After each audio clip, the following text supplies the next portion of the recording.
ప్రవీణ్ ప్రకాష్ ఆయన బీఆర్ఎస్కి అప్లై చేసుకున్నారు. స్వచ్ఛంద పదవి విరమణకి ప్రభుత్వం కూడా ఆమోదం తెలియజేసింది. దాంతోపాటు సజ్జల గారు ముందస్తు బెయిల్, సజ్జల గారితో పాటు కనీసం ఒక 140 నుంచి 150 మంది వైసీపీ నాయకులు ముందస్తు బెయిల్. ఈ వారం అంతా బెయిల్స్ వారంలాగానే కనిపిస్తుంది వైసీపీకి.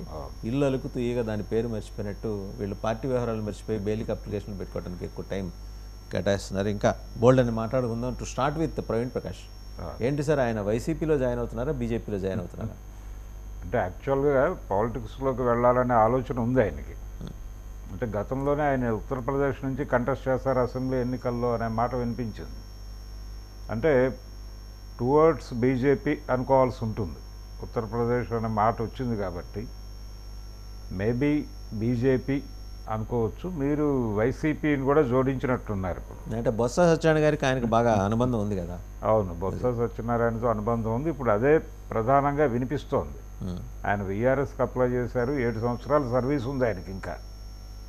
అయితే ముందు ఆయన నిజానికి కూటమి ప్రభుత్వం వస్తే నేను రిటైర్మెంట్ తీసుకోవడం తప్ప ఆప్షన్ లేదు అని ఆయన సన్నిహితుల దగ్గర ఎన్నికల కంటే ముందే మాట్లాడినట్టుగా చాలామంది చెప్తున్నారు. ఆయన కొలీగ్స్ చాలామంది ఆల్రెడీ చెప్పేసి ఉన్నారు, ఈయన కూటమి ప్రభుత్వం వస్తే వెళ్ళిపోతానని ముందే చెప్పాడు. అది అందుకని ఎక్స్పెక్టేషన్ ఉంది ఈయన మీద వెళ్ళిపోతాడు అని. ఈ ప్రాసెస్లోనే ఆయన ఆల్రెడీ వీఆర్ఎస్కి అప్లై చేసుకున్నాడు. మొదటి అప్లికేషన్ రిజెక్ట్ అయింది. ఆయన ఏదో డిజిటల్ సిగ్నేచర్ పెట్టాడు, అలా కాదు అని చెప్పి రిజెక్ట్ చేశారు. ఈయన మళ్ళీ ప్రాపర్గా తను సైన్ చేసి సబ్మిట్ చేశాడు. ఇప్పుడు ఓకే చెప్పేసింది ప్రభుత్వం. సెప్టెంబర్ 30 నుంచి ఆయన రిలీవ్ అయిపోతాడు.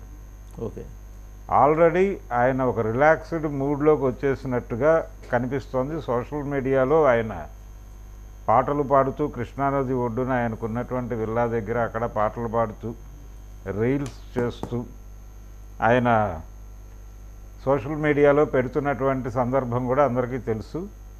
పొలిటికల్ లైన్లోకి వెళ్తారా లేకపోతే ఇంకొక మాట కూడా వినిపించింది. అంటే ఈయన తన సన్నిహితులతో చెప్పిన సందర్భంలోనే, అంటే కూటమి ప్రభుత్వం వస్తే నేను వీఆర్ఎస్ తీసుకుంటాను అని చెప్పిన సందర్భంలోనే కూటమి గెలిచిన తర్వాత నాకు ఏదైనా ప్రైవేట్ జాబ్ చూడరా అని అడిగినట్టుగా కూడా కొంతమంది ఆయన సన్నిహితులు ఆయన కొలీగ్స్ మాట్లాడేస్తున్నారు. జనరల్గా ఐఏఎస్లు ఐపీఎస్లు రిటైర్ అయిన తర్వాత లేకపోతే వీఆర్ఎస్ తీసుకున్న పోర్ట్లకి ఎయిర్పోర్ట్లకి సీఈఓలుగా వెళ్తుంటారు, తెలిసిందే కదా మనకి. ఇంతకుముందు ఇక్కడ పోలీస్ కమిషనర్ చేసిన మహంతి కావచ్చు, అంతకుముందు వాళ్ళు కూడా సీనియర్ ఐపీఎస్ ఆఫీసర్స్ జిఎంఆర్ ఎయిర్పోర్ట్కి చాలామంది దే హావ్ కంట్రిబ్యూటెడ్. వెళ్ళారు. అలాగే కృష్ణపట్నంకి కూడా కొంతవరకు సీఈఓలుగా వెళ్ళారు. అంటే ఇప్పుడు ఆ పరిస్థితి లేదు. టోటల్గా పోర్ట్లు ఎయిర్పోర్ట్లు అన్నీ కూడా భారతీయ జనతా పార్టీ కంట్రోల్లోనే ఉన్నాయి, అదానీ గారి కంట్రోల్లోనే ఉన్నాయి. దేశంలోకి ఏది రావాలన్నా ఏది పోవాలన్నా అదానీకి తెలియకుండా జరిగే అవకాశం లేకుండా తయారైంది.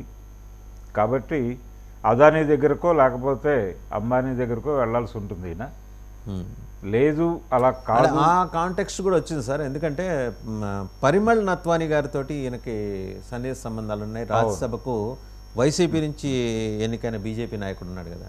ఈ మన ఒక్కరికి ప్రత్యేకత ఉంది, అంటే ఆంధ్రప్రదేశ్కి మాత్రమే. అంటే ఏ పార్టీ నాయకుడైనా ఇక్కడ అధికారంలో ఉండే పార్టీ తరఫు నుంచి వెళ్ళిపోవచ్చు. ఇంతవరకు పరిమళ్ నత్వానీ ఆయన ఆంధ్రప్రదేశ్కి సంబంధించి ఒక్క ప్రశ్న అడిగింది లేదు రాజ్యసభలో. ఆయనకి ఈయనకి మంచి సంబంధాలు ఉన్నాయనే మాట కూడా వినిపిస్తోంది. అదే వినిపిస్తోంది. అయితే ప్రవీణ్ ప్రకాష్ మీద ఈయన దాదాపుగా వైఎస్ఆర్సీపీ మనిషిలాగా వ్యవహరించినటువంటి అనేక ఉదాహరణలు ఉన్నాయి. ఒక సభలో ఆయన దాదాపుగా జగన్మోహన్ రెడ్డి గారికి ఏదో అడ్వైజ్ చేయడానికి వెళ్ళి నీల్ డౌన్ అయ్యారు. నీల్ డౌన్ అయిపోయి ఆయనకి చెవిలో చెప్పినటువంటి వీడియో ఫుటేజ్, అలాగే ఆ ఫొటోస్ విపరీతంగా వైరల్ అయినాయి. అదే సందర్భంలో ప్రతిపక్ష పార్టీల మీద కూడా ఆయన కొంచెం చాలా సీరియస్గా వ్యవహరించడం మాత్రమే కాదు, టీడీపీ అనుకూల అధికారులు అని కొంతమందిని లిస్ట్ చేసి ప్రభుత్వం దృష్టికి తీసుకెళ్ళి వాళ్ళ మీద చర్యలు తీసుకోవటానికి ఈయన దోహదపడ్డాడు అనేటువంటి ఆరోపణ కూడా ఉంది ఈయన మీద. అయితే అవినీతి ఆరోపణలు ఏం లేవు ఈయన మీద, సీరియస్గా అటువంటి గందరగోళాలు ఏం లేవు. కాకపోతే ఈ ఎలిగేషన్స్ అయితే సీరియస్గానే ఉన్నాయి. ఈ కాంటెక్స్లో సార్ ఎల్వి గారి పేరు కూడా వినిపిస్తుంది. ఎల్వి గారిని చాలా అన్సెరిమోనియస్గా ఎగ్జిట్ అవ్వడానికి కారణం ప్రవీణ్ ప్రకాష్ అని చెప్పేసి ఆయన ఓపెన్గానే చాలా ఇంటర్వ్యూల్లో చెప్పారు. అండ్ ఇప్పుడు దాని ప్రతీకార చర్యల్లో భాగంగా ఇప్పుడు ఎల్వి గారు ఎలాగో టీడీపీ క్యాంప్లో ఉన్నారని చెప్పేసి అంటున్నారు. పూర్తిగా టీడీపీ క్యాంప్లోకి వెళ్ళలేదండి, ఇంకా అక్కడ ఆమోద ముద్ర పడలేదు. అయితే ఆ జర్నీలో ఉన్నాడు ఆయన. అంటే పిలిస్తే మంచిదే, పిలవకపోయినా మంచిదే అన్న టోన్లో ఉన్నాడు. అంటే is waiting for the train to platform అనమాట. అయితే ఆయన ముందు అసలు ఇటు నుంచి లింకులు లేవు నాకు అనేది ఒకటి ఎస్టాబ్లిష్ అయిపోతాయి, ఫర్దర్గా తన మీద ఎటువంటి ప్రెజర్స్ ఉండవు అనేటువంటి దీంతో చాలా విస్తృతంగా ఆయన ఇంటర్వ్యూలు ఇస్తున్నాడు, మాట్లాడుతున్నాడు. తన అభిప్రాయాలు చాలా ఓపెన్గా మాట్లాడుతున్న అభిప్రాయాలన్నీ కూడా ప్రభుత్వానికి అనుకూలంగా ఉండేలా చూసుకుంటున్నాడు ఆయన. అదొక వ్యూహాత్మక ప్రయాణం. అయితే ప్రవీణ్ ప్రకాష్ దగ్గరకు వచ్చేస్తే కూటమి అధికారంలోకి వస్తే తన ఎగ్జిట్ తప్పదు అని తనకి తానే ఒక నిర్ణయం తీసేసుకుని ఉన్నాడనేది స్పష్టంగా కనిపిస్తోంది. అందులో భాగంగా ఇప్పుడు చాలామంది ఉన్నారు. మనం ఇందాక చెప్పుకున్నట్టుగా ఆల్రెడీ ఇంటెలిజెన్స్ చీఫ్ సీతారామాంజనేయులు గారు ఆయన వెళ్ళిపోయాడు. తర్వాత అసెంబ్లీ సెక్రటరీ జనరల్ రామాచార్యులు గారు వారు కదిలారు. ఈ క్రమం అంటే వైఎస్ఆర్సీపీకి సన్నిహితంగా మెలిగినటువంటి అధికారులందరూ, మీకు గుర్తుందా సార్, ఇన్ఫ్యాక్ట్ రామాచార్యులు గారిని వెంకయ్యనాయుడు గారి ఆఫీస్ నుంచి తెచ్చుకుంది వీళ్ళే.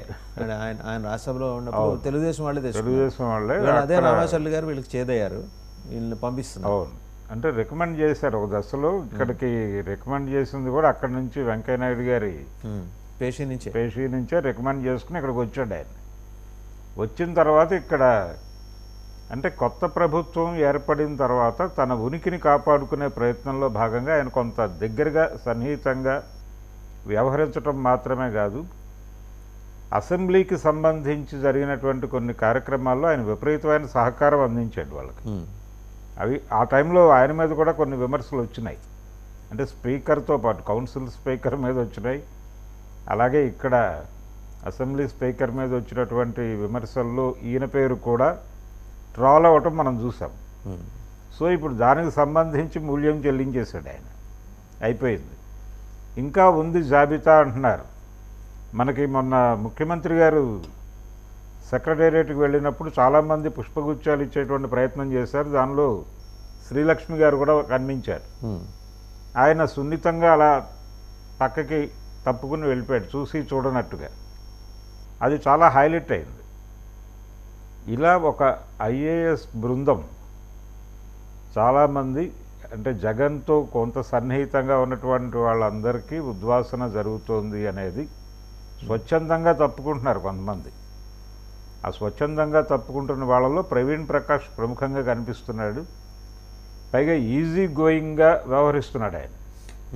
పెద్దగా ఆందోళన పడటం లేదు, చాలా హాయిగా ఉన్నట్టుగా కూడా ప్రొజెక్ట్ చేస్తున్నాడు ఆయన.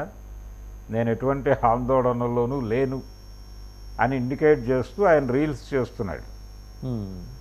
ఆయన విల్లా దగ్గర, అలాగే ఆ సీతానగరంలో ఉన్నటువంటి గుళ్ళ దగ్గర పాటలు పాడుతూ వీడియోలు పెడుతూ అలా ఉల్లాసంగా ఉన్నాడు ఆయన. నేను వెళ్ళిపోతున్నాను, 7 years సర్వీస్ వదిలేస్తున్నాను అనేటువంటి ఫీలింగ్ ఎక్కడ ఆయనలో కనిపించడం లేదు. చాలా నిబ్బరంగా ఉన్నాడు. 72 బాగున్నాయి ఆయన. సో ఇంకా ఆయనకు ఉంది సర్వీస్ అయితే 7 years ఉందని చెప్తున్నారు కదా. ఒకటండి, అంటే ప్రవీణ్ ప్రకాష్ మేబీ ఈగోయిస్టిక్ కానీ ఆయన ఎప్పుడు కూడా అండి కరప్షన్ ఛార్జెస్ లేవు. మీరు గమనిస్తే కనుక మీరు ఆయన బ్యాచ్లో అనిల్ సింగల్ గారు వైజాగ్ కలెక్టర్గా చేశారు, టీటీడీఓగా చేశారు. టీటీడీఓగా చేసినప్పుడైతే పూర్తి సంప్రదాయ వస్త్రధారణలోనే ఉండేవారు ఆయన. ఎక్కడ వీళ్ళు ఆ టైంలో వచ్చిన ఆఫీసర్స్లో వీళ్ళిద్దరూ మంచి పేరు తెచ్చుకున్నారు. And they delivered their best. Praveen Prakash ఈ అంటే జగన్మోహన్ రెడ్డి చాలా పేరు తీసుకొచ్చినటువంటి ఈ స్కూళ్ళ మరమ్మతులు, తర్వాత ఇంగ్లీష్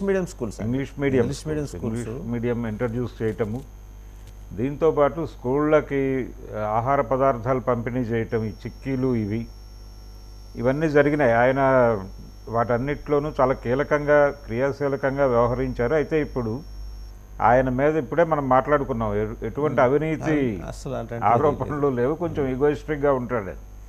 అయితే ఈ ఏరియాలో ఈ స్కూళ్ళకి పంపిణీ జరిగినటువంటి ఆహార పదార్థాలకు సంబంధించి కొంచెం ఆయన ప్రభుత్వం ఆమోదించక ముందే ఇవన్నీ అమలు జరిగేలాగా ఆయన నిర్ణయం తీసేసుకున్నాడని, ఈ ప్రాసెస్లో చాలా కుంభకోణం జరిగిందనేటువంటి ఒక విమర్శ కూడా ఇప్పుడు వస్తోంది. ఆల్రెడీ జనసేన చేసింది ఆల్రెడీ జనసేన చేసింది. అది 150 కోట్లకి తీసుకెళ్లేటువంటి పద్ధతి కనిపిస్తోంది. 150 కోట్ల కుంభకోణం జరిగింది ఈ స్టేట్ వైడ్ స్కూళ్ళకి ఆహార సరఫరా వ్యవహారంలో. ఆహార సరఫరా అంటే ఏం కాదండి, స్నాక్సే. ఆ స్నాక్స్ సరఫరా కాంట్రాక్ట్ నిజానికి ప్రభుత్వం దాని మీద సంతకం పెట్టడానికంటే ముందే ప్రోగ్రాం మొదలైపోయింది. అది వీళ్ళు ఒక సాకుగా తీసుకుని ఆరోపణ చేసే ప్రయత్నం. రెండోది బొత్స సత్యనారాయణతో ఆయన వ్యవహరించిన తీరు, నిజానికి ఆయనకి విపరీతమైన సహకారం అందించాడు ఈయన అనే ఆరోపణ. ఆ ఏరియాలో కూడా స్కామ్ జరిగింది. 4 కాంపనెంట్స్ తీసుకుందండి జనసేన. తీసుకున్న ఏంటంటే ఒకటి ఈ బైజూస్ స్కామ్. బైజూస్ స్కామ్ చాలా అన్డ్యూ అడ్వాంటేజ్ ఇచ్చారు బైజూస్కి. వాళ్ళకి బోల్డన్ని ఫండ్స్ ఇచ్చారు. 8వ తరగతి చదివే పిల్లలకి ఈ మానిటర్స్, ట్యాబ్స్ అవి అందించేసే కార్యక్రమం దగ్గర నుంచి బైజూస్ది ఒక ఎత్తు అయితే, తర్వాత టోఫెల్కిను ఇంకొకటి ఐఎల్టీఎస్కి ఎంట్రన్స్ ఎగ్జామ్ల కోసం 8వ తరగతి నుంచే శిక్షణ ఇచ్చే కార్యక్రమం. ఇలాంటి వాటిలో కూడా ఒక సంస్థతో ఒప్పందం చేసుకున్నారు.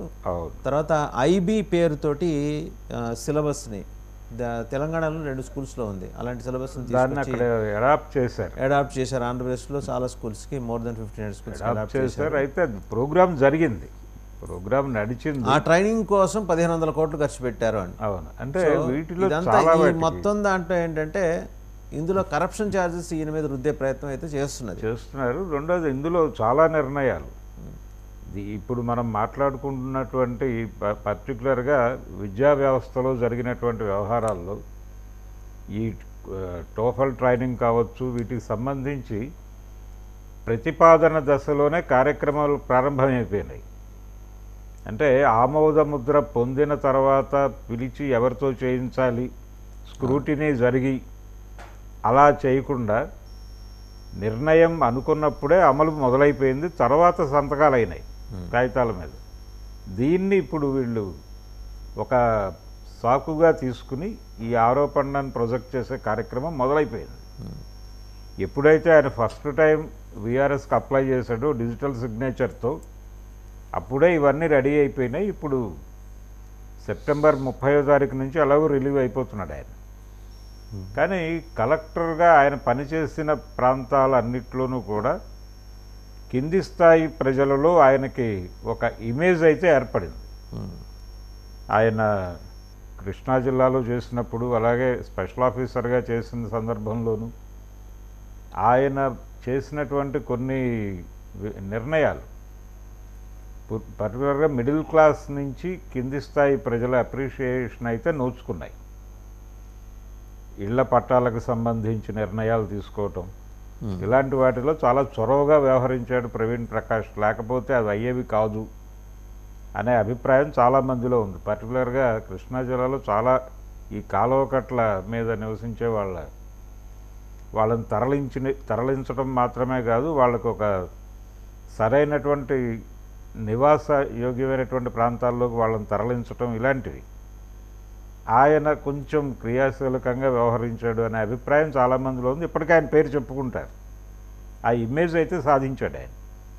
రాజకీయాల్లోకి వెళ్తాడా లేదా అనేది క్లారిటీ లేదు. ఆయన ఇక్కడ ఉంటాడా లేకపోతే ఉత్తరప్రదేశ్ వెళ్ళిపోయి పాలిటిక్స్లోకి వెళ్ళిపోతాడా, అక్కడ బీజేపీలో ట్రావెల్ అవుతాడా. వస్తున్న ఇన్ఫర్మేషన్ ఏంటంటే ఇప్పుడులో ఎలాగో భవిష్యత్తులో నేరుగా ఎన్నికలు ఏం లేవు కాబట్టి రాజ్యసభకి బీజేపీ వైపు నుంచి ఏమన్నా ట్రై చేసుకోవటం ఒక ఆప్షన్, లేదా వైసీపీకి సలహాదారుగా వెళ్ళాలనేది ఒక ఆప్షన్. ఇక్కడ అధికారిక సలహాదారుగా అయితే ఉండరు, లేదా అదానీ గ్రూప్లోకి వెళ్ళటం. అదానీ గ్రూపే, ఎందుకంటే వాళ్ళ విస్తరణ కార్యక్రమం చాలా భారీ ఎత్తున నడుస్తుంది. 2 తెలుగు రాష్ట్రాల్లో రకరకాల ఇటైతే తీర ప్రాంతాల మీద ఈయనకు మంచి అవగాహన ఉంది, పట్టు ఉంది. ఏపీలో ఒక ప్రోగ్రాం ఉంది అదానికి. ఆల్రెడీ ఆయన గతంలో జగన్మోహన్ రెడ్డిని కలిశాడు. ఆయన అంటే ఎన్నికలకి ముందు జగన్మోహన్ రెడ్డిని ఒకసారి అదానీ కలవటం మనకు తెలుసు. కలిసిన సందర్భంలో వాళ్ళ మధ్య ఏం చర్చ జరిగింది అనేది బయటకు రాలేదు, కానీ ఒక స్పెక్యులేషన్ ఏంటంటే తీర ప్రాంతంలో టూరిజంని విపరీతంగా ప్రమోట్ చేయాలి అని. ఆ ప్రమోషన్ అంటే ఒక రకంగా ఏపీకి ఉన్నటువంటి తీర ప్రాంతంలో గోవా తరహా సెంటర్లు కొన్ని ఓపెన్ చేయాలి అనేది ఒక ఐడియా. దాని మీద అంటే గతంలో వైఎస్ టైంలో తీర ప్రాంత భూముల్లో ఒక కార్యక్రమం వాళ్ళు డిజైన్ చేశారు. మోపిదేవి వెంకటరమణ ఆ కేసులోనే లోపలికి వెళ్ళాడు. కాబట్టి ఆ ఫైల్ బయటకు తీసి తీర ప్రాంతంలో ఏ యాక్టివిటీస్ చేస్తే ఎలా ఉంటుంది, పర్టికులర్గా టూరిజం డెవలప్మెంట్కి సంబంధించి ఆ విషయాలు మాట్లాడటం కోసమే కలిశాడు అనేది బయటకు వచ్చిన వార్త. అంటే గోవాగా మార్చే ప్రయత్నాలు చేస్తున్నారు కొన్ని స్పాట్స్ని అని. అలాంటి ప్రాజెక్టుకి ఏదైనా ప్రవీణ్ ప్రకాష్ గారు వెళ్తారేమో చూడాలి. రైట్. అండ్ మరి ఎల్వి గారు ఎటువైపు ఈల్డ్ అయ్యే అవకాశం ఉంది సార్? ఎల్వి గారు ఆయన ప్రస్తుతం సేఫ్ జోన్లో ఉండడానికి ప్రయత్నం చేస్తున్నాడు. ప్రభుత్వంతో సానుకూలంగా ఉండే ప్రయత్నం చేస్తున్నాడు. ఆయన అయితే ఓపెన్గా వాళ్ళకి సపోర్ట్ చెప్పాడు, నన్ను మీరు ఉపయోగించుకోవచ్చు అనేటువంటి ఇండికేషన్స్ ఆయన రకరకాలుగా ఇస్తున్నాడు తన ఇంటర్వ్యూల ద్వారా. అట్నుంచి స్పందన రావడం లేదు, ఆయన అవైటింగ్. అంటే రాజకీయాల్లో అది సాధ్యం కాదు కదండి. వీ నీడ్ టు అప్రోచ్ కదా, మనమే వెళ్ళాలి, మనకు మనంగా వెళ్ళి కనపడాలి, నమస్కారాలు పెట్టుకోవాలి. బహుశా 40 ఏళ్ళు కేంద్ర సర్వీసులో ఉండి అత్యున్నత సర్వీసులు చీఫ్ సెక్రటరీగా రిటైర్ అయిన వ్యక్తి ఒక్కసారిగా తన కాన్స్టిట్యూషన్ని, బాడీ కాన్స్టిట్యూషన్ని, మైండ్ సెట్ని మార్చుకొని వెళ్తారంటారా? లేదు, అంటే అందుకోసం ఆయన ఇండికేషన్స్ ఇస్తున్నాడు, ఆయన సూచనలు ఇస్తున్నాడు. బాబు నన్ను ఉపయోగించుకోండి ఎక్కడో చోట అని. అంతే తప్ప ఆయన నేరుగా వెళ్ళి అప్రోచ్ అయ్యేటువంటి పరిస్థితి అయితే కనిపించడం లేదు. రైట్. ఇక ఈరోజు కాంటెక్స్ట్లో కనిస్తే ఈ సజ్జల గారి బెయిల్ పిటిషన్ ఇంకా చాలామంది వరసంబడి, అండ్ ఈరోజు లేటెస్ట్గా కూడా ఏంటంటే కీలకమైన వ్యక్తుల్ని అరెస్ట్ చేయడం అనేది జరిగిందని చెప్పేసి లేటెస్ట్ అప్డేట్స్ కూడా వస్తున్నాయి. ఎక్కడి నుంచి అంటే విజయవాడలో గన్నవరం టీడీపీ కార్యాలయంపై దాడి కేసులో వైసీపీ నాయకుడు ప్రభుకాంత్, మాజీ ఎమ్మెల్యే వంశీ డ్రైవర్ని అరెస్ట్ చేశారు, దుర్గారావు అనే ఆయన్ని. ఇంకా ఒక 8 మంది అరెస్ట్ మొత్తం. ఇది 21లో జరిగిందండి దాడి.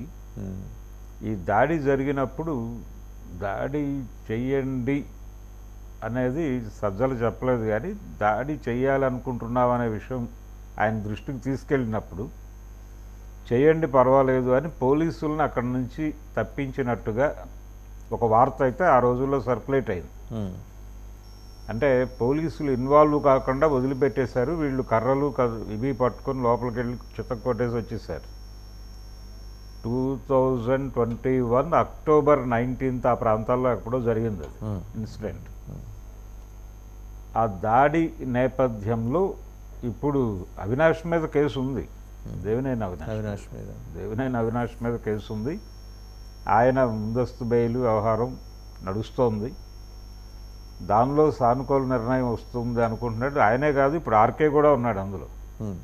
మంగళగిరి ఎక్స్ ఎమ్మెల్యే ఆర్కే కూడా ఉన్నాడు. ఆయన కూడా ముందస్తు ప్రయత్నాల్లో ఉన్నాడు అక్కడ. సజ్జల రామకృష్ణారెడ్డి గారు ఆయన ప్రోద్బలం అందించాడు, బ్రెయిన్ బిహైండ్ అని ఎస్టాబ్లిష్ చేస్తున్నారు. కాబట్టి ఆయన కూడా ముందస్తు బెయిల్ తీసుకుని, అంటే ఇంతకుముందు ఆయన చంద్రబాబు ముందస్తు బెయిల్ సందర్భంగా చాలా వెటకారంగా మాట్లాడినటువంటి సందర్భాన్ని ఇప్పుడు కోట్ చేస్తున్నారు. కోట్ చేస్తే వేరే వాళ్ళు ముందస్తు కోసం పెడితేనేమో ఇలా మాట్లాడతారా, మీరు ఇప్పుడు చేస్తోంది ఏమిటి అనే పద్ధతిలో వ్యాఖ్యానాలు మొదలైపోయినాయి. సో గవర్నమెంట్ అయితే సీరియస్గా ఉంది ఈ వ్యవహారంలో అనేది వినిపిస్తోంది. కోర్టు ఎలా వ్యవహరిస్తుంది అనేది చూడాలి. పోలీసుల వైపు నుంచి అయితే అరెస్టులు మొదలైపోయినాయి, ఆల్రెడీ అరెస్టులు మొదలైపోయినాయి, నడుస్తోంది ఆ వ్యవహారం. ఆ కేసు కొంచెం సీరియస్ అయి సజ్జలని ఈ ముందస్తు బెయిల్ గనక ఇవ్వకుండా ఆయన కేసులో సీరియస్గా పట్టించుకుని వాళ్ళు చెప్పినట్టుగా బ్రెయిన్ బిహైండ్ అనేది ఎస్టాబ్లిష్ చేసి లోపల వస్తే ఏంటి పరిస్థితి అనే వైపుగా కూడా ఒక స్పెక్యులేషన్ పాసిబిలిటీ ఉందండి. ఎందుకంటే అక్కడి నుంచి అంతున్న ఇండికేషన్స్ అంటే మాస్టర్ కాన్స్పిరేటర్గా ఆయన పేరుని A1గా ఆయన పేరుని చేర్చే కార్యక్రమం ఉండొచ్చు అని చెప్పేసి. అదే ఆల్రెడీ పోలీసుల వైపు నుంచి ఆ మాట వచ్చేసింది బయటకు. వచ్చిన తర్వాతే ఈయన కోర్టుని అప్రోచ్ అవుతున్నాడు. కోర్టుని అప్రోచ్ అయ్యి ఎలాగైనా సరే ముందస్తు బెయిల్ తీసేసుకుని యాంటిసిపేటరీ తీసుకుని బయటకు వచ్చేయాలి, అవసరమైతే దానికోసం ఫైట్ చేయాలి, పైకి వెళ్ళైనా పై కోర్టుకి వెళ్ళైనా అనే ప్రయత్నాల్లో ఉన్నాడు. చూడాలి ఏ మేరకు కోర్టు అడ్మిట్ చేస్తుంది అనేది. అంత ఈజీ వ్యవహారం అయితే కాదు. అండ్ ఇంకా మిగిలిన అంశాల్లోకి వస్తే కనుక పవన్ కళ్యాణ్ గారి కాన్స్టిట్యున్సీ నుంచి తన కుమార్తె 2 ఏళ్ల క్రితం మిస్ అయినట్టు ఒక మహిళ తాజాగా సంబంధించిన ఎవిడెన్స్ తోటి మీడియా ముందుకు వచ్చారు. సో ఇన్ఫ్యాక్ట్ ఇట్ ఈస్ ఆయనే ఈ అంశాన్ని లేవనెత్తి పవన్ కళ్యాణ్ గారు దీనికి ఈ అంశానికి ఉన్న సీరియస్నెస్ని ప్రాపగేట్ చేశారు. అంటే ఈరోజు ఆ అంశాన్ని చాలా బలంగా ఆయన తీసుకెళ్ళబట్టే ఎన్డీఏ కూటమి గెలుపు అవకాశాలకు ఇది బాగా తోడ్పడిందనే మాట కూడా ఉంది. అవును, మరి దాని మీద ఎందుకని అంత సీరియస్గా ముందుకెళ్ళటం లేదనే క్వశ్చన్ కూడా అవతల నుంచి వస్తుంది. ఇట్స్ నాట్ వైసీపీ వాళ్ళు అడగట్లా, విక్టిమ్స్ అడుగుతున్నారు. లేదండి, అంటే ఇది ఆల్రెడీ విజయవాడలో ఒక కేసు ఆయన పర్సూ చేశాడు. ఆయన జనవాణి అనే కార్యక్రమం నిర్వహిస్తున్నాడు పార్టీ ఆఫీస్లో, రెగ్యులర్గా ప్రజల్ని కలిసే ప్రయత్నం చేస్తున్నాడు. ఆ ప్రయత్నంలో భాగంగా విజయవాడ నుంచి ఒక కేసు ఆయన దృష్టికి వచ్చింది, ఇలాగే మా కూతురు మిస్ అయిపోయింది అని. ఆయన పోలీసుల మీద కొంత ప్రెజర్ తీసుకొచ్చి సీరియస్గా పర్సూ చేయటం వలన ఆ అమ్మాయి బలానా చోట ఉంది అనేది అయితే ట్రేస్ అయింది. దానికి సంబంధించినటువంటి కార్యక్రమం నడుస్తుండగానే ఇప్పుడు పిఠాపురం నియోజకవర్గం నుంచి ఈ కేసు కొత్తగా ప్రపంచం ముందుకు వచ్చింది. డెఫినెట్గా ఆయన దీని మీద ఏదో మేరకు చర్య తీసుకునేటువంటి ప్రయత్నం అయితే చేస్తారు. మొదట ఆయన వాలంటీర్ వ్యవస్థ మీద చేసినటువంటి ఆరోపణ ఇదే కదా, ఈ డీటెయిల్స్ ఇవన్నీ మీరు ఎక్కడో చేస్తున్నారని. డీటెయిల్స్ అనేది వీళ్ళు వాలంటీర్స్ ఇవ్వటం కాదు, అందరి డేటాకి సంబంధించి ప్రపంచం ముందు ఉంది మనది. మనందరం కూడా ఒక రకంగా బిగ్ బాస్ హౌస్లో ఉన్నట్టే, ఎవరి డీటెయిల్స్ ఎవరు హైడ్ చేసే ప్రయత్నమో లేకపోతే ఎవడో అమ్మేసే ప్రయత్నమో అదంతా లేదు. ఆధార్ డేటానే అమ్మేశారు అనేది మనకున్నటువంటి సమాచారం. అందుకని డేటా చౌర్యము లేకపోతే డేటా ఎవరికో ఇస్తున్నారు అనే ఆరోపణతో లింక్ చేస్తూ హ్యూమన్ ట్రాఫికింగ్ గురించి మాట్లాడాడు ఆయన ప్రధానంగా ఆ రోజున. వాలంటీర్ వ్యవస్థ మీద పవన్ కళ్యాణ్ గారు చేసినటువంటి విమర్శ, అలాగే వాళ్ళు రోడ్ల మీదకి వచ్చి ఆయన చిత్రపటాలను చించి దగ్ధం చేసి కాళ్ళ కింద తొక్కి అలా నిరసన తెలియజేసినటువంటి సందర్భం కూడా చూసాం మనం. అందుకని ఇలాంటి సందర్భం వచ్చినప్పుడల్లా ఆయన కొంత సీరియస్గా రియాక్ట్ అయ్యి తన మాటల్ని, తను ఆ రోజున మాట్లాడినటువంటి మాటల్ని, వాటికి ఒక అదేదో బేస్లెస్ ఆరోపణ కాదు, నేను పునాది లేకుండా మాట్లాడలేదు, దానికి ఒక పునాది ఉంది అనేది ఎస్టాబ్లిష్ చేసుకునే ప్రయత్నంలో ఈ కేసుల్ని కొంచెం హైలైట్ చేస్తున్నాడు ఆయన. కొంచెం గట్టిగా ఫైట్ చేస్తున్నాడు. అది మనకు విజయవాడ కేసులో అర్థమైంది. ఇప్పుడు ఈ కేసును కూడా సీరియస్గానే పట్టించుకుంటాడు ఆయన. కానీ ఇంకా ఆయన విజయవాడ కేసు లాగా ఇది ఇంకా బయటకి ఓపెన్ కాలేదు, పోలీసుల వైపు నుంచి ఒక వెర్షన్ ఓపెన్ కాలేదు కాబట్టి మనకి అదేదో లూజ్గా ఉంది అని అనిపిస్తోంది. లేకపోతే ఈ పాటికి మొదలైపోయేది దాడి అక్కడ. ఇంకా మొదలు కాలేదు అంటే ఇంకా సెర్చ్లో ఉన్నారు వాళ్ళు, పర్సూ చేసేటువంటి దశలోనే ఉంది అది. చూద్దాం, 1-2-3 రోజుల్లో ఏదైనా దాని మీద ఒక కంక్లూజన్కి వస్తారేమో చూద్దామండి. అయితే విషయం ఆయన అంత ఈజీగా వదిలిపెట్టాడు. అదేవి అంటే ఇప్పుడు ప్రస్తుతం ఆయన తనని కేవలం ఏదో ఉప ముఖ్యమంత్రి అలా అనుకోవడం లేదు. ఆయన తన రాజకీయ కార్యాచరణకు సంబంధించి ప్రతి చర్య ప్రతి కదలిక కూడా అది రిజిస్టర్ అవుతోంది అనే స్పృహతో ఉన్నాడు ఆయన. వెరీ ట్రూ అండి. ఎందుకంటే చాలా కాన్షియస్గా ఉన్నాడు, చాలా కాన్షియస్గానే ఉన్నారని అనడానికి మీరు అన్నదానికి సపోర్టింగ్ ఏంటంటే, ఇప్పుడు ఆయన రాజకీయ కార్యదర్శి హరిప్రసాద్ గారిని ఎమ్మెల్సీగా ఆయన అపాయింట్ చేయించుకున్నారు, అదే నామినేట్ చేయించుకున్నారు. ముందర ఎవరు ఊహించలా, అంటే ఎవరు ఊహించిన దానికి భిన్నంగానే ఆయన వెళ్తున్నారు అక్కడ. అదొకటి. రెండోది వారి లీగల్ సెక్రటరీగా ఉన్న పార్టీ లీగల్ సెల్ చైర్మన్ ప్రెసిడెంట్గా ఉన్న ప్రతాప్ గారిని అడిషనల్ అడ్వకేట్ జనరల్గా అంటే తెలుగుదేశానికి ఏం పోస్ట్ ఉందో దాని సమానమైన పోస్టులన్నీ కూడా జనసేనకి తెప్పించుకునే కార్యక్రమంలో ఆయన చాలా కమిటెడ్గా ఉన్నారు. తన క్యాడర్స్కి తన లీడర్స్కి స్పష్టమైన భరోసా ఇచ్చారండి ఆయన. అండ్ అయితే ఇలా ఉత్తినే పటాటోప ప్రదర్శన చేయకుండా ఆయన పని నెమ్మదిగా కానించేసుకుంటున్నారు అక్కడ. అవును.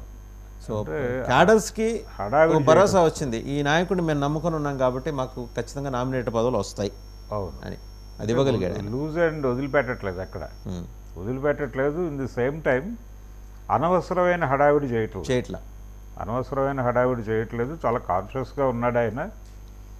తను తీసుకునేటువంటి నిర్ణయం, మాట్లాడే మాట ప్రతిదీ రికార్డ్ అవుతోంది, రిజిస్టర్ అవుతోంది అనేటువంటి స్పృహతో ఉన్నాడు ఆయన. చాలా అందరూ అలాగే కనిపిస్తున్నారు దాదాపుగా.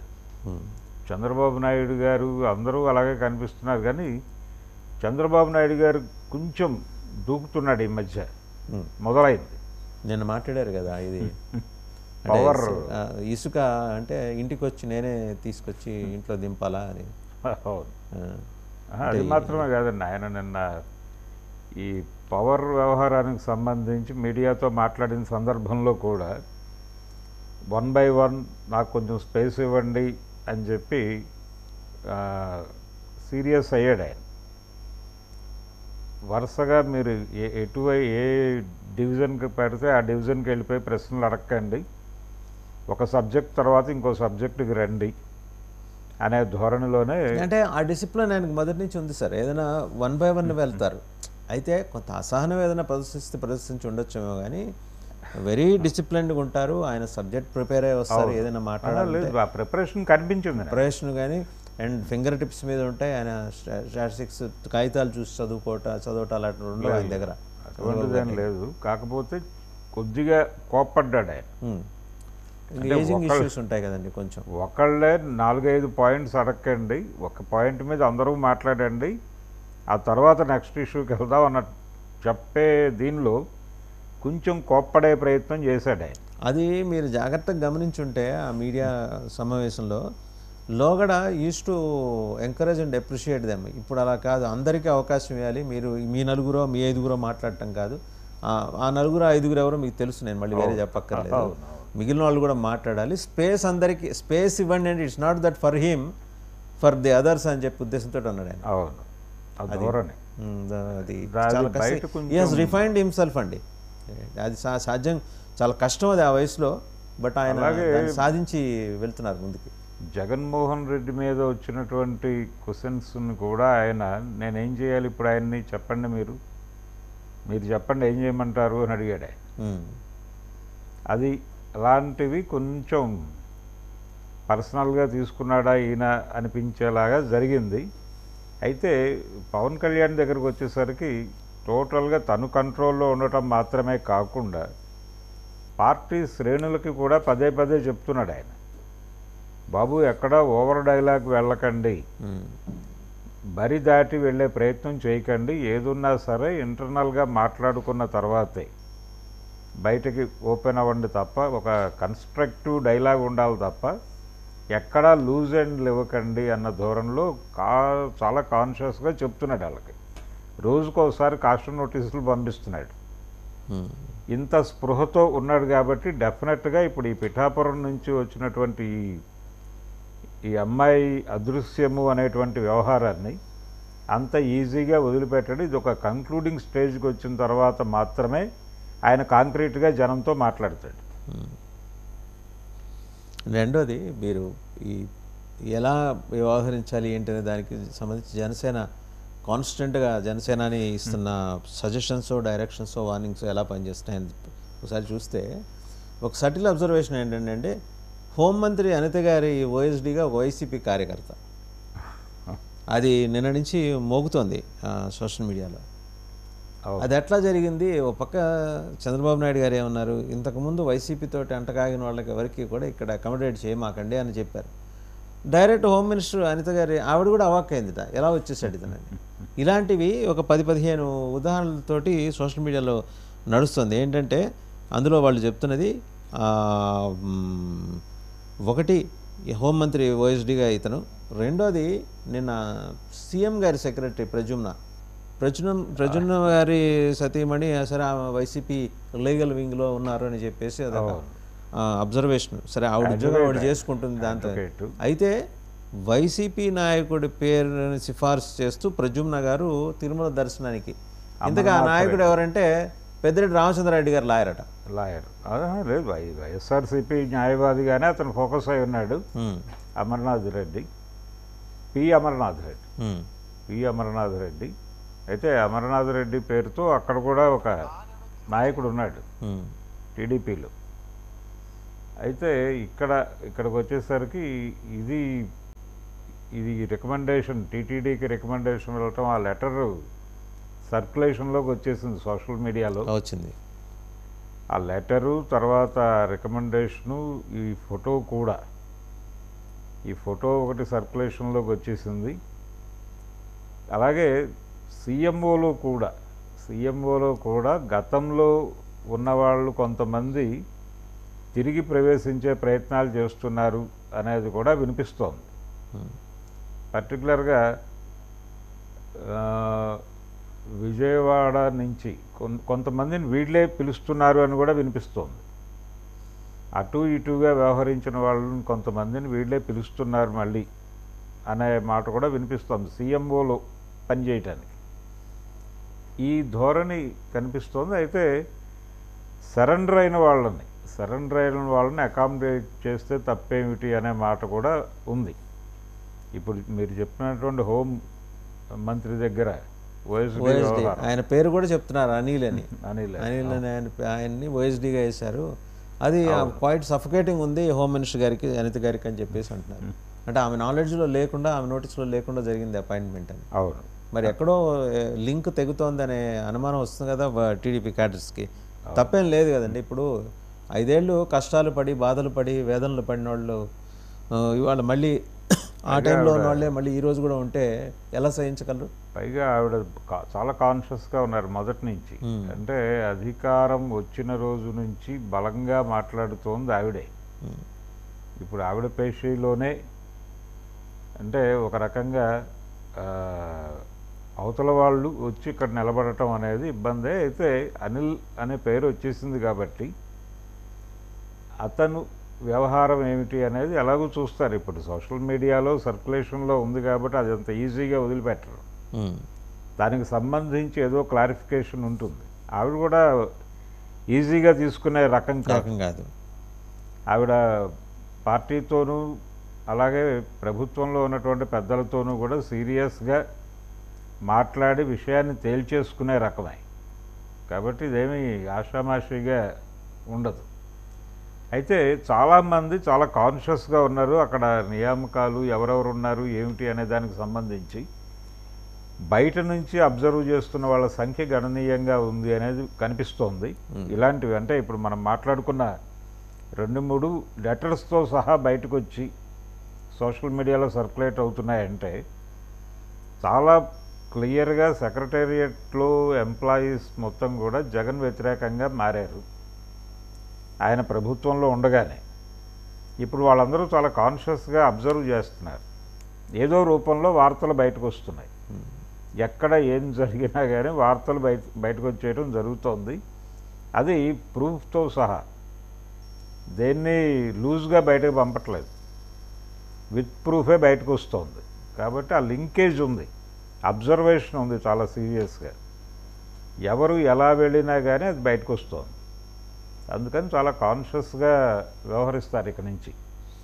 రైట్. ఇంకా ఇవాళ రేపు చాలా కీలకమైన డెవలప్మెంట్ సార్. అంటే కుమారస్వామి గౌడ గారు, ఆయన కేంద్ర ఉక్కు శాఖ మంత్రి, వైజాగ్ వస్తున్నారు. స్టీల్ ప్లాంట్ మీద ఏదో కీలక నిర్ణయం తీసుకోవచ్చు. అంటే ఇక్కడ ఆయన నిర్ణయం ప్రకటిస్తారని కాదు కానీ ఒక మదింపు, ఒక సమీక్ష పూర్తి స్థాయిలో జరుగుతోంది. 2 days ఉంటున్నారు ఇల్బియా. ఒకవేళ అయినా ప్రైవేటైజేషన్ నుంచి కేంద్ర ప్రభుత్వం తప్పుకుంటోంది అనే ఇండికేషన్ ఇవ్వటం కోసమే వచ్చారా, లేకపోతే ఆ నిర్ణయం అయిపోయింది మీరు వెళ్ళి చూసిరండి ఎట్లా ఉంది ఏంటి అని చెప్పి గవర్నమెంట్ ఆఫ్ ఇండియా ఆయన ప్రధానమంత్రి ఆయన పంపించారా? అంటే ఫస్ట్ టైం వస్తున్నాడు ఆయన, మొదటిసారి సీరియస్గా వచ్చి అక్కడ కూర్చుని మాట్లాడే ప్రయత్నం చేస్తున్నాడు.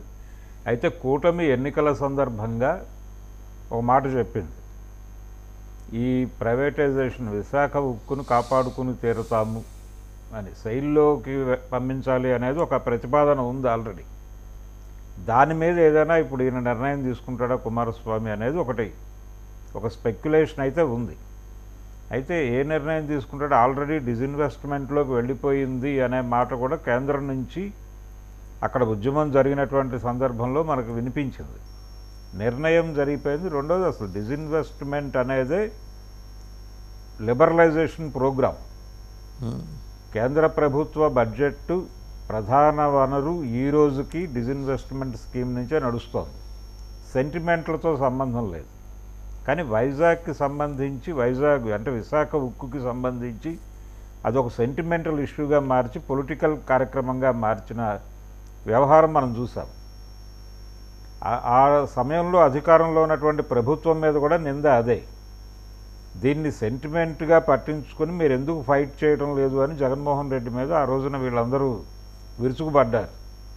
ఇప్పుడు అదే పరిస్థితి తెలుగుదేశం పార్టీకి కూడా వస్తుంది. ఈ రోజున ఆయన దగ్గర నుంచి కనీసం వీళ్ళు అనుకుంటున్నటువంటి శైలిలోకి పంపించాలని అందరూ ప్రతిపాదించారు, యూనియన్స్ కూడా ప్రతిపాదించాయి. కనీసం ఆ నిర్ణయం అయినా ఈయన ప్రకటిస్తాడేమో అనేటువంటి ఒక హోప్ అయితే కనిపిస్తోంది. అదే ప్రకటిస్తారా, లేకపోతే మీరు అన్నట్టుగా ఇది అయిపోయిన నిర్ణయం, అంటే వెళ్ళిపోయిన నిర్ణయం మీద వంతెనలు కట్టే ప్రయత్నం చేయొద్దు అనేదైనా చెప్తాడా? అంటే పవన్ కళ్యాణ్ చాలా ప్రెస్టీజియస్గా తీసుకున్నారు కదండి ఇది. ఆయన వెళ్ళి ఉన్నాడు అక్కడ ఉద్యమంలో ఉన్నాడు ఆయన. అంటే కాలికి బలపం కట్టుకొని తిరిగాండి, ఏ మాటకు ఆ మాట చెప్పాలి. ఈ క్రెడిట్ అంటూ ఏదన్నా దక్కితే ఇది తెలుగుదేశం వేసుకోలేదు వాళ్ళ ఖాతాలో. లేదు, ఇది పవన్ కళ్యాణ్ ఖచ్చితంగా పవన్ కళ్యాణ్ ఖాతాలోకే వెళుతుంది. అయితే కూటమి ఎన్నికల సందర్భంగా మేము ప్రొటెక్ట్ చేస్తాం దాన్ని, విశాఖ ఉక్కుని మేము ప్రొటెక్ట్ చేస్తాము అనే మాట వాళ్ళు కాన్షియస్గా ఎన్నికల ప్రచారంలో పదే పదే చెప్పారు. ఆ చెప్పిన సందర్భంలో భారతీయ జనతా పార్టీ కూడా కూటమిలో ఉంది కాబట్టి ఇప్పుడు వాళ్ళు కూడా రెస్పాన్సిబిలిటీ తీసుకోవాలి. ఆయన వచ్చాడు, పురంధేశ్వరి గారు వీళ్ళందరూ కలిసి మరొకసారి ఆయనకి దాని చరిత్ర చెప్పాల్సినటువంటి అవసరం ఉంది. పవన్ కళ్యాణ్ కూడా నేను అనుకుంటున్నాను కలుస్తాడని. డెఫినెట్గా కలిసి కాంటెక్స్ట్లో ఒక అంటే యూనియన్స్ నుంచి వచ్చినటువంటి నినాదము, అలాగే కార్మికుల నుంచి కొన్ని ప్రతిపాదనలు వచ్చినాయి ఆ టైంలో. ఇప్పుడు మనం మాట్లాడుకున్నటువంటి శైలిలోకి పంపించాలితో సహా దాన్ని ఎలా కాపాడుకోవాలి అనే దానికి సంబంధించి వాళ్ళు కొన్ని ప్రతిపాదనలు చేస్తున్నారు కన్స్ట్రక్టివ్గానే. ఐరన్ ఓర్ సంబంధించి కూడా మాట్లాడతాడు ఆయన. ఇక్కడ కూడా హైదరాబాద్ కూడా వస్తున్నాడు ఆయన. కాబట్టి ఇది కొంచెం పాజిటివ్ డెసిషన్ వచ్చే అవకాశం అయితే కనిపిస్తోంది.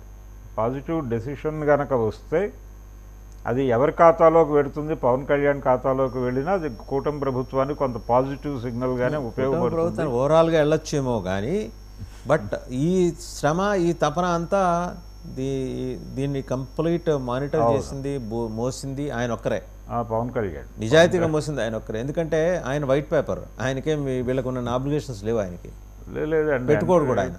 పవన్ కళ్యాణ్ ఇప్పుడు కేంద్ర ప్రభుత్వం నుంచి ఏ నిర్ణయం జరిగినా అది దానిలో పవన్ కళ్యాణ్ తాలూకా ఇంపాక్ట్ ఉంటుంది అనేది మనకి స్పష్టంగా తెలుసు. ఎందుకంటే చంద్రబాబు నాయుడిని కూటమిలోకి తీసుకువెళ్ళటంలో ఆయనే కీలకంగా వ్యవహరించాడు, కూటమి నిర్మాణంలో ఆయనే కీలకంగా వ్యవహరించాడు. చంద్రబాబు కంటే ముందే ఆయన ఎన్డీఏలో ఉన్నాడు.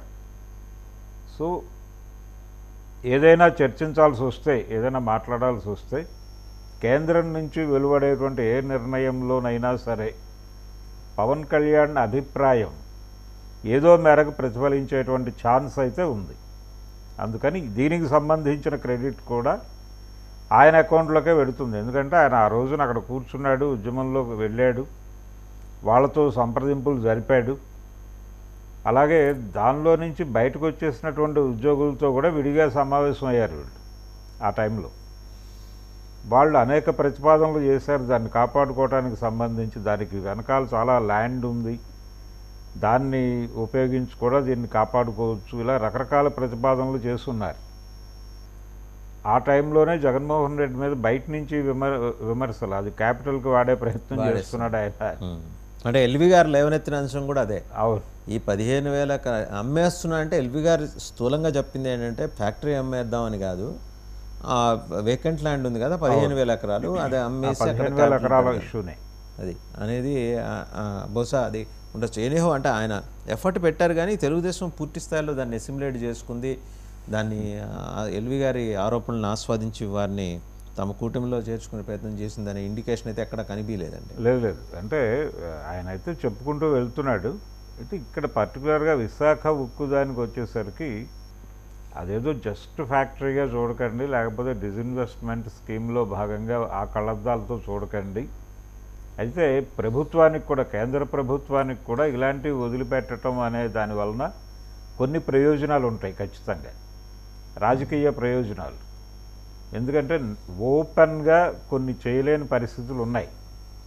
అంటే ప్రజల మైండ్ సెట్ని అది ఇబ్బంది పెట్టడంగా మారుతున్నాయి కొన్ని సంఘటనలు అనేది వాళ్ళకి ఆల్రెడీ అనుభవంలో ఉన్నాయి. కాబట్టి సెంటిమెంట్లను గౌరవించాలి అనే అభిప్రాయం ఉంది వాళ్ళకి.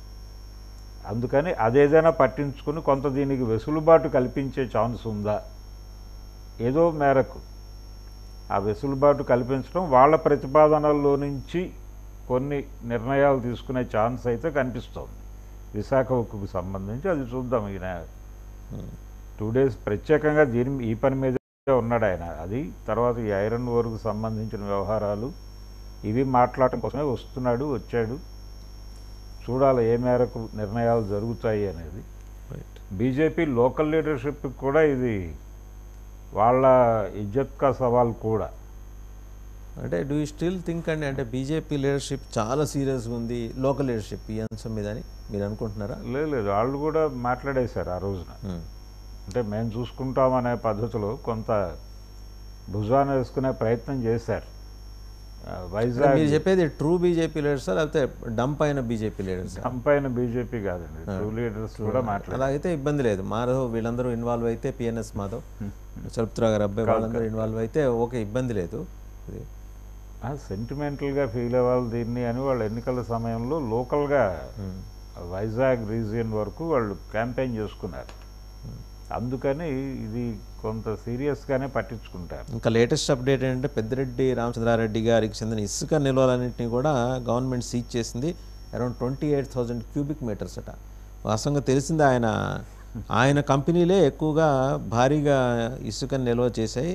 ఈ అన్నమయ్య జిల్లా ములకచెరువు మండలంలో పాపఘ్ని నదిలో ఇసుకను తీసి 100 లారీల్లో డంప్ చేశారు. అంటే వాళ్ళు చెప్పేది ఏంటంటే గండికోట రిజర్వాయర్ నుంచి పొంగునీరుకి నీటి తీసుకుపోయేందుకు కెనాల్ నిర్మాణం జరగాలి కదా, గాలేరి నగర్తో హంద్రీనివా అనుసంధానం చేయాలి, దీనికోసం మేము చేసాం. బట్ పనులు జరగట్లేదు కాబట్టి అదంతా కూడా గవర్నమెంట్ సీజ్ చేసిందిట. ఇది పెద్ద దెబ్బే కదండి, అది గ్యారంటీగా. అదొకటే కాదండి, చాలా ఈ ఇసుకకి సంబంధించి, ఇసుక నిల్వలకు సంబంధించి ఎవరైతే మేటలు వేశారో ఇవన్నీ ఇప్పుడు ఓపెన్ చేసేటువంటి ప్రయత్నం మొదలైంది. నిన్న ఆల్రెడీ ఆ విషయం ఇండికేట్ చేశాడు ఈయన చంద్రబాబు గారు. ఇండికేట్ చేసి కొంచెం ఆయన్ని ప్రొవోక్ చేసే ప్రయత్నం కూడా జరిగింది మీడియా నుంచి కూడా. అందుకే కదా ఆ మాట ఉంది ఆయన, నేను ఇంటికి తీసుకెళ్ళి ఇవ్వనా అని. కాబట్టి కొంచెం ఈ తరహా దాడులు మీకు ప్రతి రీజియన్లోనూ జరుగుతాయి. కృష్ణా రీజియన్లోనూ జరుగుతాయి, గోదావరి రీజియన్ మొత్తం నిఘా నడుస్తోంది. చాలా చోట్ల వదిలేసి వెళ్ళిపోతున్నారు.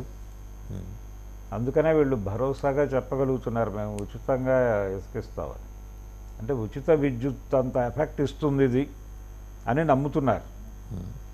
చంద్రబాబు నాయుడు గారు ప్రధానంగా చూస్తున్న విషయం ఏంటంటే ప్రజలు ఎక్కడెక్కడైతే హర్ట్ అయ్యారు, అంటే గత ప్రభుత్వం ప్రతిపక్షాన్ని ఇబ్బంది పెట్టాలి, ప్రతిపక్షం తాలూకా ఆర్థిక పునాదుల్ని దెబ్బతీయాలి అని తీసుకున్న నిర్ణయాల్లో కొన్ని ప్రజల్ని ఇబ్బంది పెట్టినాయి.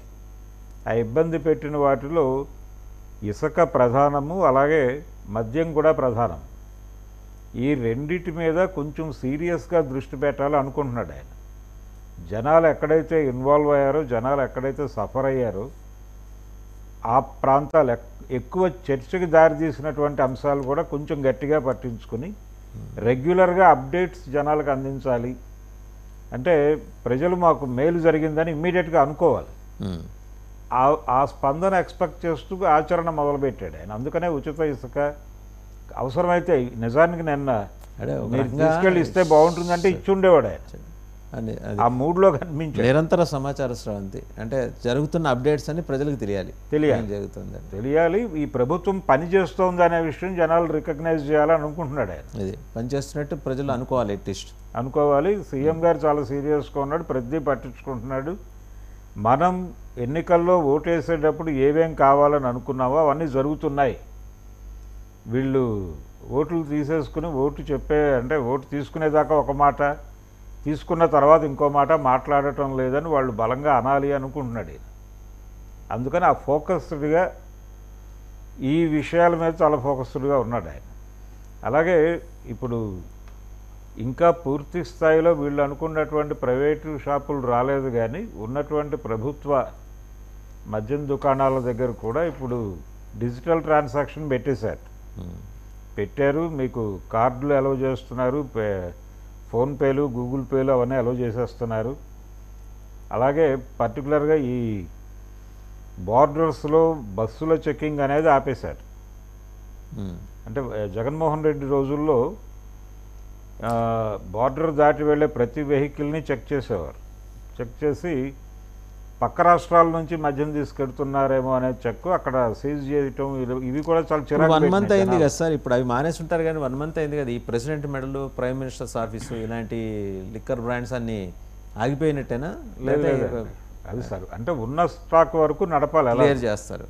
ఉన్న స్టాక్ వరకు నడపాలి. అవి అవైలబుల్లే. అయితే ఎవరు ఏది అడిగినా ఆ బ్రాండ్ అవైలబుల్గా ఉంచండి అనేది ఒకటి సీరియస్గా తీసుకున్నారు వాళ్ళు. దాంతోపాటు డిజిటల్ ట్రాన్సాక్షన్ లేదు అనేది ప్రధానమైన ఆరోపణ. నగదుగా మాత్రమే డబ్బు తీసుకుంటున్నారు తప్ప ఎట్టి పరిస్థితుల్లోనూ వాళ్ళు డిజిటల్ ట్రాన్సాక్షన్ అలో చేయాల గతంలో. ఇప్పుడు అలో చేస్తున్నారు. దీంతోపాటు కొత్త ప్రోగ్రాం మొదలైంది. కొత్త షాపులకి రంగం సిద్ధం చేస్తున్నారు. చాలా ప్రాంతాలలో అంటే అడుగడుగున గుడి ఉంది అన్నట్టుగా ఇప్పుడు ప్రతి చోట మద్యం షాప్ వెలిసే అడుగడుగున దడి ఉంటుంది. ఇప్పుడు దడి ఉంటుంది. అండ్ రెండవది సార్, 9 నెలల లోపల అమరావతి జంగిల్ క్లియరెన్స్ అయిపోయి ఈ ఎంప్లాయీస్, ఎమ్మెల్యేస్ వీళ్ళ నివాస గృహాలన్నీ, ఇళ్ళన్నీ కూడా వినియోగంలోకి తీసుకురావాలి అమరావతి పరిధిలో. యాక్ట్ తీసుకొచ్చే పనిలో ఉన్నాడు ఆయన. అమరావతి నిర్ణయం మీద ఎప్పుడైతే కేంద్రం నుంచి ఒక పాజిటివ్ సిగ్నల్ వచ్చేసిందో అధికారికంగా, అమరావతి రాజధాని అని కేంద్రం నుంచి ప్రకటన రప్పించడం వెనకాల ప్రోగ్రాం కూడా ఇదే. ఇప్పుడు యాక్ట్ చేసేసి దాన్ని కొంచెం చట్టపరమైనటువంటి భద్రత కల్పించేసి దాంతోపాటు ఆయన గతంలో లూజ్గా వదిలేసినటువంటి అనేక విషయాలు ఉన్నాయి.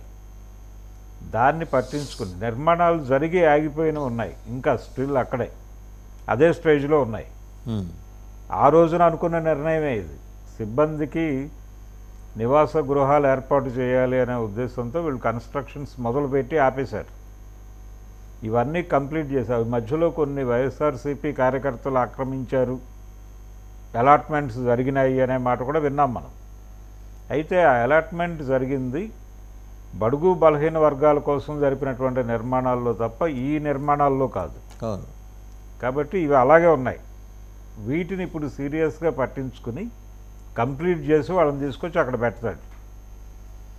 ఈ పెట్టడం ద్వారా కొంత యాక్టివిటీ జరిగింది అనేది ఇప్పుడు ఎంప్లాయీస్ని కూడా ఆయన సాటిస్ఫై చేయాలి. వాళ్ళందరూ చాలా సీరియస్గా వ్యతిరేకించారు జగన్మోహన్ రెడ్డిని, పర్టికులర్గా సెక్రటేరియట్ ఎంప్లాయీస్. అందుకనే కదా సార్ 9 నెలల్లో కట్టిద్దామని కదా ఆయన. అదే అందుకనే అలాట్మెంట్స్ మొదలవుతాయి. ఇప్పుడు కన్స్ట్రక్షన్ మొదలవుతుంది. వీళ్ళని తీసుకెళ్ళి అక్కడ దాన్ని చూపించటము, ఒక ఎగ్జిబిషన్ ప్రోగ్రామ్ అయితే మొదలైపోతుంది. ఇందాక మనం అనుకున్నట్టుగా ప్రతి సెక్షను తనకి అనుకూలంగా మనం అనుకున్నది జరుగుతోందని వాళ్ళు అనుకోవాలని అనుకుంటున్నాడు. అందుకని ప్రతిదీ చాలా జాగ్రత్తగా ముందుకు లాక్కెళ్తున్నాడు. చాలా నిర్మాణాలు మొదలవుతాయి. అక్కడ కొన్ని ప్రైవేట్ కంపెనీలని కూడా పట్టుకొచ్చేసి వర్క్ స్టార్ట్ చేసే యాక్టివిటీ కూడా ఉంది ఇప్పుడు. విద్యాలయాలు అనేది తర్వాత వ్యవహారం. ముందు ఉపాధి అవకాశాలు కల్పించడం. అలాగే ఇంకొక ప్రధానమైన ఇష్యూ ఉందండి అక్కడ. అసైన్ ల్యాండ్స్ ఉన్నాయి అమరావతిలో. ఈ దళితులు వీళ్ళకి సంబంధించి గత ప్రభుత్వాలు అసైన్ చేసినటువంటి ల్యాండ్స్, వాటిని ఎలా అకామిడేట్ చేస్తాను అనేది ఆయన ప్రాపర్గా చెప్పలేదు గత ప్రభుత్వంలో. దానిని అంటే వీళ్ళు కొంచెం మాకు పెంచి ఇవ్వండి అని అడిగారు దళిత సంఘాల నుంచి. అడిగినప్పుడు దాని మీద నిర్ణయం తీసుకునే లోపే ప్రభుత్వం మారిపోయింది. జగన్మోహన్ రెడ్డి వచ్చిన తర్వాత అసలు అమరావతి అనే ప్రోగ్రామే వెనక్కి వెళ్ళిపోయింది కాబట్టి ఎవరు పట్టించుకోలేదు. ఇప్పుడు మళ్ళీ అసైన్డ్ ల్యాండ్ ఇష్యూ ముందుకు రాబోతోంది. ముందుకు వస్తే దాంట్లో చాలా అంశాలు ఉంటాయి భరద్వాజ్ గారు. అసైన్డ్ ల్యాండ్స్ని ఆ రోజుల్లో బిట్వీన్ 2014-19 మధ్య అప్పుడు పాలకపక్షానికి అనుకూలంగా, అంటే ఇప్పుడు ఎన్డీఏ కూటమిలోని పాలకపక్షానికి అప్పట్లో అనుకూలంగా ఉన్న కొందరు తమ పేరున రాయించుకొని తామే ఉదారంగా సిఆర్డీఏకి దానం ఇచ్చినట్టు అరౌండ్ 324 acres. ఇప్పుడు అదే బయటకు వస్తే ఇప్పుడు వాళ్ళందరినీ కాపాడాల్సిన బాధ్యత వీళ్ళ మీద పడుతుంది. కాపాడితే అప్రదిష్ట పాలవుతారు. ఆ దిశగా మరి వెళ్తారా? ముందు చూస్తే నొయ్యి, వెనక చూస్తే గొయ్యిలాగా ఉంది పరిస్థితి. అంటే అన్నీ జరగలేదండి, కొన్ని ట్రాన్సాక్షన్ 324 acres సార్. అంత ఆ 324 అంతా ఒక చోట కాదు, స్కాటర్డ్గా ఉన్న స్కాటర్డ్గా ఉంది. ఇది మాత్రమే కాకుండా వీళ్ళ వైపు నుంచి దళిత సంఘాల నుంచి ప్రతిపాదన అయితే ముందుకు వచ్చింది ఆ రోజున. ఇది మీరు అన్నట్టుగా ఈ గొడవ ఉంది, ఆల్రెడీ అఫిడవిట్లు ఇచ్చారు. అయితే ప్రభుత్వం చొరవ చేసి అఫిడవిట్లు క్యాన్సిల్ చేసి ఎవరైతే ఒరిజినల్గా రికార్డులో పేరుందో, బీఫామ్స్ ఎవరి పేరుతో ఉన్నాయో వాళ్ళని మాత్రమే కన్సిడర్ చేస్తాము అని ముందుకు వెళ్ళొచ్చు. వెళ్ళినా కానీ అంతిమ లబ్ధిదారు వారే అవుతారు.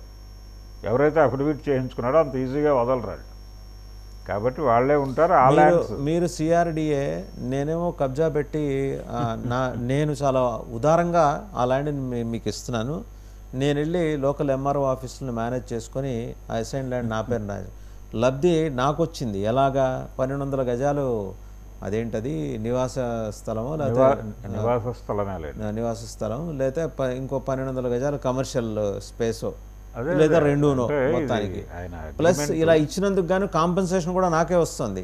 నష్టపోయిన అసలు వ్యక్తి వ్యవహారం ఈ రోజైనా నిజాయితీగా బయటకు వచ్చే అవకాశం ఉందంటారా? చూడాలంటే ఇప్పుడు పట్టించుకొని గనక ఇప్పుడు ఆల్రెడీ అసైన్డ్ భూముల గురించి మాట్లాడాలి అనే అభిప్రాయం మొదలైంది. అయితే దీనిలో ఆల్రెడీ అఫిడవిట్లుగా రిజిస్టర్ అయిపోతున్నటువంటి ల్యాండ్ను కూడా ఎట్లా బయటకు లాక్కురావాలనే దాని మీద ప్రభుత్వ సహకారంతో కనుక ప్రోగ్రామ్ డిజైన్ చేయగలిగితే వీళ్ళు సిన్సియర్గా ఉండి, అలాగే అక్కడ జేఏసీ ఉంది, అమరావతి జేఏసీ ఉంది, దానిలో దళిత నాయకులు ఉన్నారు, వాళ్ళు కూడా ఇంకా మాట్లాడట్లేదు. అది వాళ్ళని రెచ్చగొట్టే ప్రయత్నం మొదలైంది రెండు వైపుల నుంచి. ఈ అఫిడవిట్లు చేయించుకున్న వాళ్ళు వాళ్ళని రెచ్చగొడుతున్నారు. తమ పేరుతోనే ఇప్పటికీ ల్యాండ్ ఉన్నటువంటి వాళ్ళు ఆ రోజున ప్రభుత్వం పెంచడానికి కొంత సుముఖత వ్యక్తం చేసింది కదా. ఈ ల్యాండ్ తీసుకుని మాకు ఇచ్చేటువంటి కాంపెన్సేషన్, అమరావతిలో మాకు ఇచ్చే షేర్లు మిగిలిన వాళ్ళతో సమానంగా ఇస్తాము అనే దిశగా ప్రభుత్వం కదిలింది ఆ టైంలో. కాబట్టి ఆ నిర్ణయాన్ని అధికారికంగా ప్రకటింపజేయండి అని జేఏసీలో ఉన్నటువంటి దళిత నాయకుల మీద ప్రెజర్ పెట్టడానికి బయలుదేరుతున్నారు. రెండో వైపు అఫిడవిట్ల బ్యాచ్ కూడా అదే ప్రెజర్ చేస్తున్నారు. దీన్ని పరిష్కరించాల్సినటువంటి బాధ్యత కూడా ఇప్పుడు తెలుగుదేశం మీద, తెలుగుదేశాన్ని భుజాన మోసినటువంటి అమరావతి జేఏసీ మీద ఉంది. దీన్ని ఎలా సెటిల్ చేస్తారో అనే దాని మీద భవిష్యత్తు. రెండోది, జగన్మోహన్ రెడ్డి గారు ఇంకో పని చేశాడు. అక్కడ కొంత భూ పంపిణీ జరిగింది, పట్టాలు ఇచ్చాడు ఆయన కొంతమందికి, భూములు పంచి. అంటే ల్యాండ్ పూలింగ్ ద్వారా తీసుకున్నటువంటి భూమిలో ఆయన పంపిణీ చేసి ఆ పట్టాల కింద ఒక వాక్యం రాశారు. ఆ వాక్యం ఏమిటంటే, ఇది కోర్టు నిర్ణయానికి లోబడి మీకు దక్కుతుంది అన్న వాక్యం రాశారు. అంటే ఈ రోజున మేము పట్టాలు కాగితాలు ఇస్తున్నాం కానీ ఇవి subject to the clearance of the court. అంతే. కోర్టు పరిష్కారంలో ఏదైనా తేడా జరిగితే ఇది మీకు ఉండకపోవచ్చు, దానికి ప్రిపేర్ అయ్యి రండి. పెద్ద సభ జరిగింది ఆ రోజున, సంతర్పణ చేశారు. దాని పాజిటివ్ మీద పెత్తందారులందరూ దాడి చేశారని మన్నాడు మళ్ళీ వీళ్ళు చెప్పారు. దాడి జరిగింది. కాబట్టి దాన్ని ఎలా పర్సూ చేస్తారు, వాళ్ళని ఎలా పట్టించుకుంటారు అనేది కూడా చెప్పాలి. రైట్. ఇవన్నీ లింకప్ చేసి అమరావతి మీద ఒక గ్రాండ్ డెసిషన్ చెప్పాల్సిన అవసరం ఉంది.